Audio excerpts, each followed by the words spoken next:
So, today we're going to dive into a really powerful idea from a classic Buddhist text.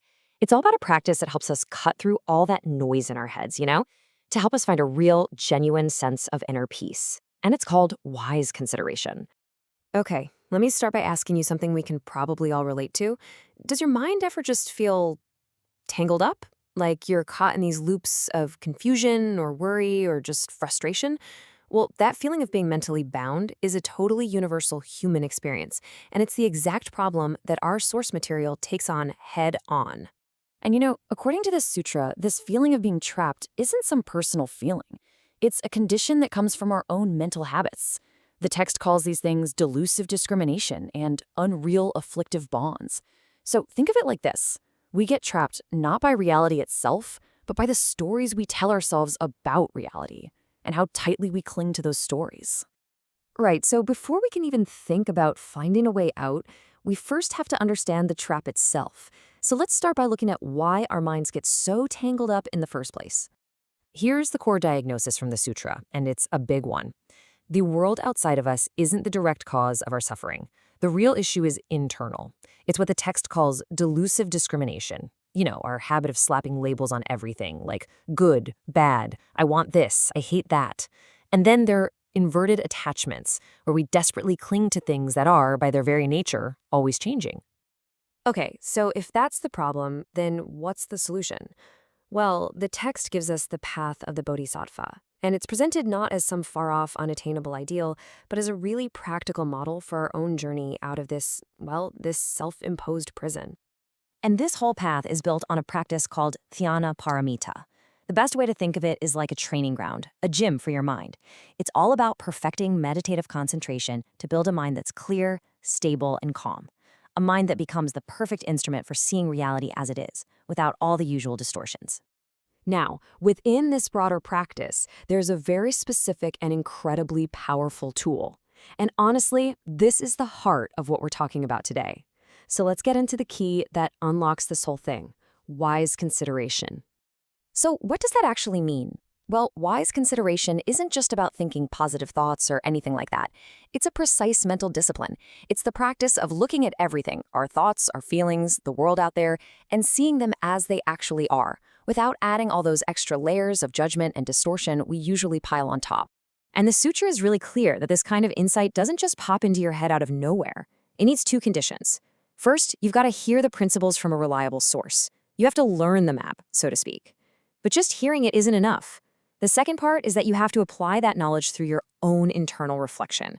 It's that powerful combination of learning and then actually doing the inner work.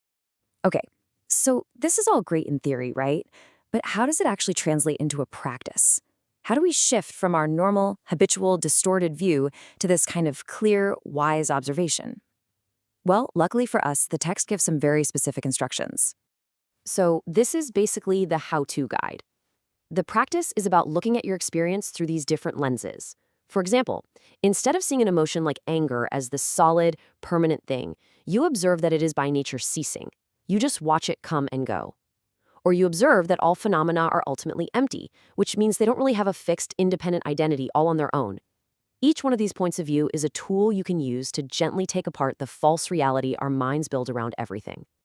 And this is where it gets really profound, maybe even a little mind-bending.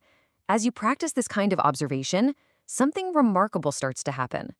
That really solid sense of a separate me who is doing all the observing, well, it starts to dissolve. The sutra says that when you see no observer, that is true wise observation. It's a state that's beyond that typical split between you and the world. Okay, so what's the payoff? What happens when you actually do this, when you consistently apply this practice? Well, this final section describes the state of mind that's achieved, a state of profound tranquility and deep equanimity. The text describes this incredible chain reaction, like a cascade of liberation. It all starts with just seeing things clearly. And that clarity, bam, it breaks our attachments. When you're not attached, your mind doesn't get stuck on things. And when the mind is free, delusion and craving just fall away. Without craving, that desperate grasping for a self dissolves. And when there's no self you have to defend, well, all conflict, both inside and out, it just stops. The final state it describes is that of the uncontentious sage. What a great term, right? It's a mind that has basically stopped arguing with itself and with reality. The sutra compares this state to space itself, just vast, open, and completely unobstructed. And that is the ultimate freedom this whole practice points toward. This final piece of wisdom really brings it all home. The whole journey ends in a simple but really profound shift in perspective. It's that moment when we can see our own mind, our own opinions, our own views as just another part of the scenery. Not special, not better or worse, just another thing that's arising and passing away. And in that recognition, that's where we find the fundamental equanimity of everything. And so, I'll just leave you with this question to think about. If we could let go of this constant need to divide and label and judge, if the mind simply stopped seeing all those divisions, what would we truly see? That's the journey of wise consideration. Thanks for exploring it with us.